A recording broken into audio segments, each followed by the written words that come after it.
40 pounds even. Tomorrow night, you're gone. I'm gonna rain on you like a thunderstorm.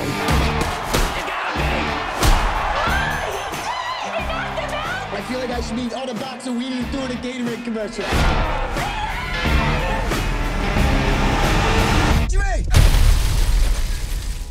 Aizdomājos ļoti daudz, un atcerējos arī savu bērnību, kad šeit gan tēvs ļoti ticēja savam dēlam, bet man vienmēr tēvs teica, ka tu nekad nebūsi profesionāls basketbolists.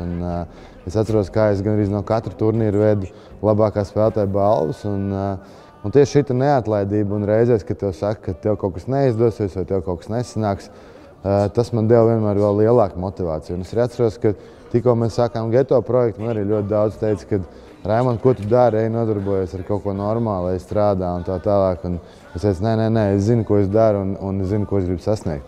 Tāpēc šajā filmā pati odziņa ir pašās beigās, bet ja to es atklāšu, tad tas būšu baigais kretīns. Tā kā es tiešām novēlu katram sportistam noteikti ir vērts pasīties šo filmu, bet es domāju arī jebkuram pārītim saldēm vai mazāk saldēm arī ir vērts atnākt un pastīties, kā veidojas gan attiecības, gan arī šī profesionālā sporta dzīve. Tā kā tiešām liels paldies un baigi labais mūvīs šodien. Go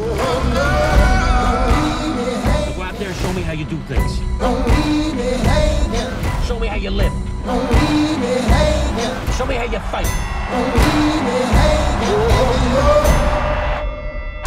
Show me who you are.